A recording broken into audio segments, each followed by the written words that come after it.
ग्रीब अरब खरब लग दर्व है,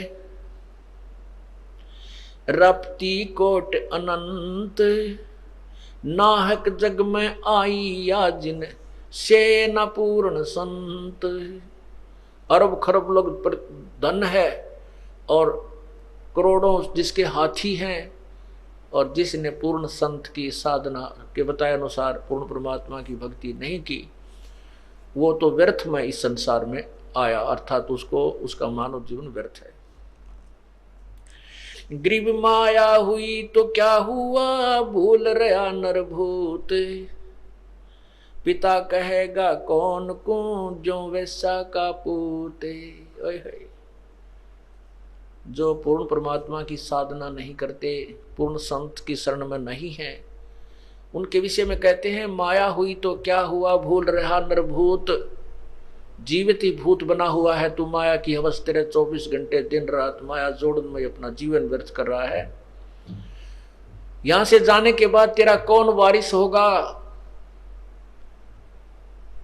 कहते हैं मेरे मन मूर्खा भाई, गुरु बिन जागा कौन सी घाटी। मेरा मन मूर्खा भाई, गुरु बिन जागा कौन सी घाटी।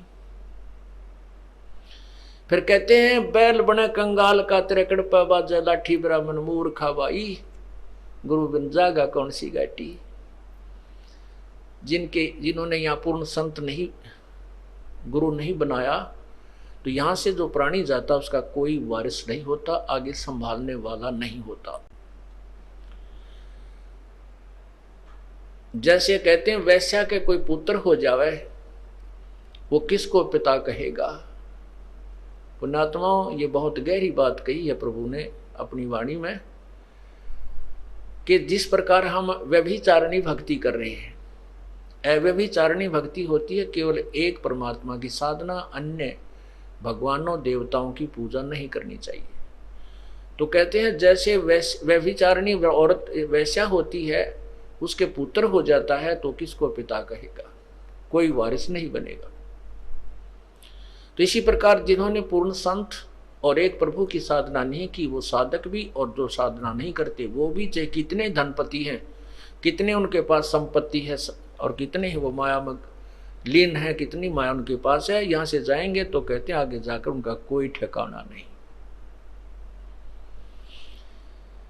आगे गए ना बावड़े, रहते भी सब जाही, बिन साहेब की बंदगी कहीं ठोर ठिकाना नहीं। जैसे मोती, जैसा मोती ओस का, ऐसी तेरी आवे। गरीबदास कर बंदगी भाई भौर ना ऐसा दाव। ऐसा दाव, ऐसा मौका, ऐसा चांस मनुष्य शरीर, और फिर ये तत्व ज्ञान, और अब भी तुम पीछे रहोगे। कहते फिर परमात्मा ना संभाले तुमने कई हजारों वर्षों तक, हजारों युगों तक नहीं संभालेगा, क्योंकि आप रिजेक्ट कर दिए जाओगे कि इतना कुछ होने के बावजूद भी, और फिर अपनी अज्ञानता और अपने ही ज्ञान के ऊपर आधारित होकर के अपने आप ही चले, संत की एक भी नहीं मानी। क्यों कुछ दिनों के बाद परमात्मा इतना सुख दे देता है, यूं सोचा है बस मौज माजरी है और ऐसे ही होना था। नहीं, यही भूल समाप्त कर देना कि प्रभु के चरणों में आने के बाद जो आपने पुण्यदान किया है, ये हो सकता है आपका इस जीवन भी चल सके और एक दो जीवन और भी चल सकता है, इतना पुण्य हो जाता आपका। लेकिन जिस दिन से आप संत से विमुख हो जाते हैं, उसी दिन आपका फुल स्टॉप हो जाता है। आप जो परमात्मा की मर्यादा को भंग कर देते हो, अपने मनमुखी शुरू हो जाते हो, उसी दिन से आपकी भक्ति पर फुल स्टॉप लग जाता है आगे की। जब तक आप पुनः उपदेश प्राप्त नहीं कर लेते, उपदेश प्राप्त कर लेने मात्र से भी नाम नहीं जुड़ जाता। परमात्मा कहते हैं इन बातों क्या पाइए कर सतगुर नजर निहाल, राजी कर सतगुर रूठे नू। ठीक है, कोई भक्त है पहले लगा हुआ है, फिर उसने बीच में बकवाद कर दी, दोबारा भी चौथा भी नाम ले जाता है। जब तक इस दास हृदय से उसको उपदेश नहीं देता, तब तक उसका पुनर्नाम नहीं जुड़ पाएगा। ये मेरे बस की बात नहीं, ये परमात्मा की ही प्रेरणा अंदर से होती है। नाम अवश्य दे दिया जाता है, क्योंकि हमारा स्वभाव है कि हो सकता है ये बालक फिर सुधर जाए, बच्चा भगवान का। तो इसलिए कहते हैं राजी कर सतगुरु रूठे नु, यानी अपने सतगुरु, मान लिया आपसे गलती हो जाती है, सतगुरु क्यों रुष्ट होते हैं? क्योंकि आप विद्यार्थी, वो विद्यार्थी से टीचर रुष्ट होता है जो कोई भी मर्यादा नहीं निभाता, बार बार समझाने के बाद भी शरारत करने से बाज नहीं आता, तो उसको उससे रुष्ट होता है। ऐसे ही परमात्मा का मार्ग है, आप विद्यार्थी हैं, ये दास आध्यात्मिक टीचर है। आपके हित के लिए आपको समझाया बुझाया जाता है, गलती करते हो आपको धमकाया भी जाता है, आपके भविष्य को मद्देनजर रखते हुए। निदास का कोई लेन देन नहीं। अब जो बच्चे परमात्मा से विमुख हो गए, नाम ले रखा था, गलतियों पर गलतियां की, हमने उनको धमका दिया, उनका नाम काट दिया गया यहाँ से, इस विद्यालय से, तो वो बाहर चले जाते हैं अपने दूसरे क्षेत्र में या दूसरे संत के पास, या जैसी पूजाएं उसको पहले करते थे वो करने लग जाते हैं। और वो कहते हैं हमारे ताज भी ठाठ हो रहे हैं, हमने तो उनको छोड़ दिया, उस नाम को भी, संस्था को भी छोड़ दिया, और कहते हैं अब हमें कोई हानि नहीं हो रही है।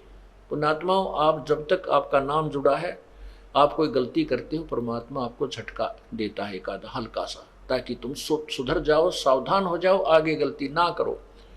और जब यहाँ से विमुख हो जाते हो, आपका नाम कट जाता है, आप से सत्संग में भी आते रहोगे, परमात्मा आपको स्वीकार नहीं करता है, तो फिर आपके ऊपर झटके नहीं आएंगे, आपको केवल वो काल पुण्य देगा जो आपका दे रखा है। जैसे विद्यार्थी, जो बच्चा स्कूल में आता है, गलती करता, टीचर उसको पीटता भी है, एक आधा थप्पड़ भी मार दे, खुड़कावत धमकाता भी है, और जब वो बच्चा स्कूल छोड़कर चला जाता है, फिर चाहे वो गधे पर बैठ कर बारी लेता रहे, कहीं घूमता रहो, कहीं खेलो, वो टीचर उसको कुछ नहीं कहेगा, उसके साथ से निकल जाएगा, वो कितनी शरारत कर रहा हो वो नहीं, टीचर नहीं बोलेगा उससे, क्योंकि अब उसका विद्यार्थी नहीं रहा। इसी प्रकार जो अनजान व्यक्ति यहाँ से चले गए, उनको पूर्व जन्म की जो यहाँ रहते हुए और इस जन्म में भी जो पुण्य किए, भक्ति की, वो काल उनको अवश्य देगा, और उसके कारण वो ठाठ करते नजर आएंगे, और हो सकता है इस जीवन में कोई हानि भी ना हो, क्योंकि उनको पीटेगा नहीं कि अध्यापक, क्योंकि वो अब विद्यार्थी नहीं रहे और अपना जीवन बर्बाद कर रहे हैं। फिर मजदूर लगेंगे जो विद्यार्थी विद्यालय छोड़कर चले जाते हैं टीचर के धमकाने खुरकाने से, तो वो सफल नहीं हुआ करते। तो इसी प्रकार हमने उस परमात्मा की भक्ति करनी है। तो क्या कहते हैं,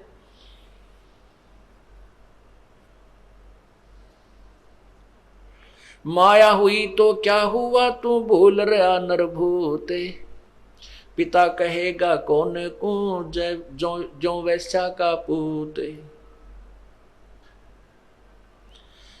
ग्रीब काया माया काल है, बिन साहेब के नाम, चेत सके तो चेतिए, बिन संतों नहीं ठाम।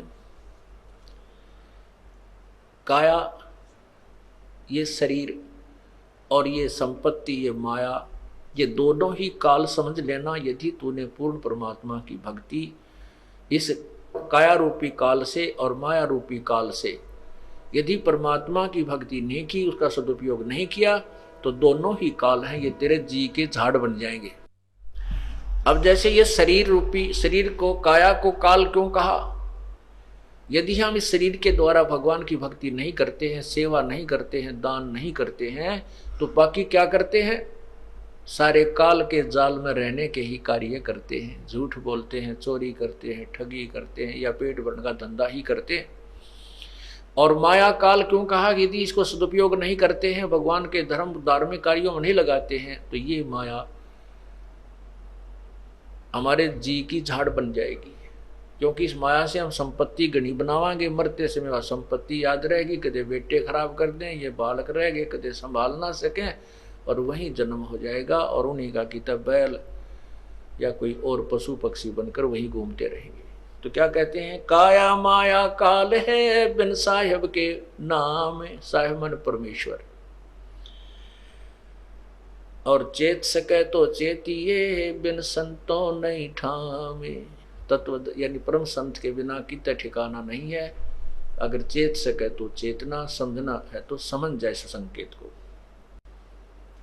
योनि संकट मेटे हूं, जय बिसरे ना मोहि, और जिन संसारी चित धरी नहीं छुड़ाऊं तो